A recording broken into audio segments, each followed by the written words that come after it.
Love and I thought it would be good if we sat down and went over a list of commonly asked questions that clients often come to us with. So we're going to sit down and do a Q&A style. Love's going to ask me some questions, and I'll give some answers, and hopefully clients will find this helpful. So one of the most common questions that we often get is, what are the costs involved in a real estate transaction? That's a great question, and it often causes a lot of confusion for clients and customers alike. So I would really break it down into categories. There's a couple groups of people who would actually be charging a client money. All of these costs would be itemized on the final settlement statement at the end of the transaction at closing, and it would enumerate who is getting paid and how much they're being charged. And the four groups would really be the legal work, which is either the attorney or the title company, depending on the state that you live in.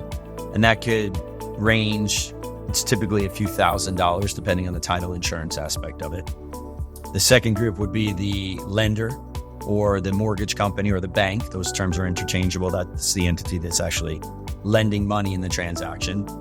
And there's fees for underwriting, review fees, things like that. Again, they'll all be itemized, but that can range from $1,000 to $2,000 typically, assuming there's no origination points or fees to buy down the interest rate.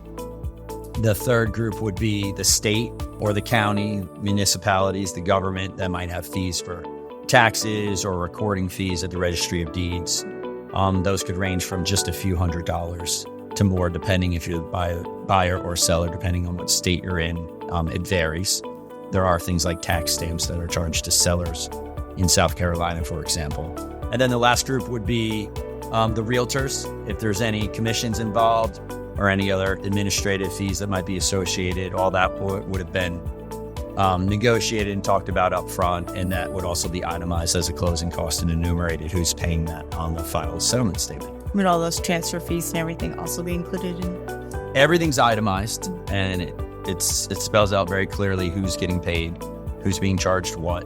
And all of that, at the end of the day, it depends on the sales price of the property, but it usually ranges between 1% and 3%. Probably 1.5% to 2% would be a normal average in terms of overall percentage amount of closing costs based on the sales price of the property, just to give a broad example of what somebody could expect. So can you give us a little bit more of a concrete answer using some numbers? Let's just take an average house of like a $500,000 house. Okay, sure. What I think is really important is that we differentiate between closing costs, which I would say that's money that a third party is charging somebody, and then down payment money, which is associated with the type of loan product that you get. Depending on the loan product that you're getting, if you're in an FHA loan, or if you have to bring 10% or 5% or 20%, that's a percentage of the actual sales price of the property. And the closing cost is the amount of money that these third parties might be charging a particular buyer. So on a $500,000 purchase, excluding down payment money, just actual closing costs, I would say that would range between $7,000 and $15,000 on average.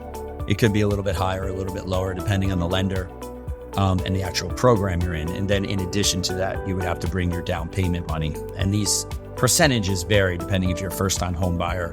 That's a conventional loan or FHA. They can range from 3% to 3.5% to 5%, and then on up. That amount would be in addition to the actual closing costs. So at the end of the day, complete costs, I want to buy a $500,000 house. How much money would you say that I need to come to the table with to cover all my costs, whether that's inspections or things that I need or whatever cost you can think of? Like, what do I need to show up with? Inspections are completely separate. It's part of the transactional cost. So the two things that I would want to note there would be that your inspection fees are done after you ratify a contract. You hire an inspector to inspect the property to check for defects in the property. Those fees can range from $400 to $800. It's dictated by the size of the property and the age of the property and the style of the property, i.e. whether or not it's the type of foundation that it has. That and the appraisal fee, those are fees that are paid before you get to closing.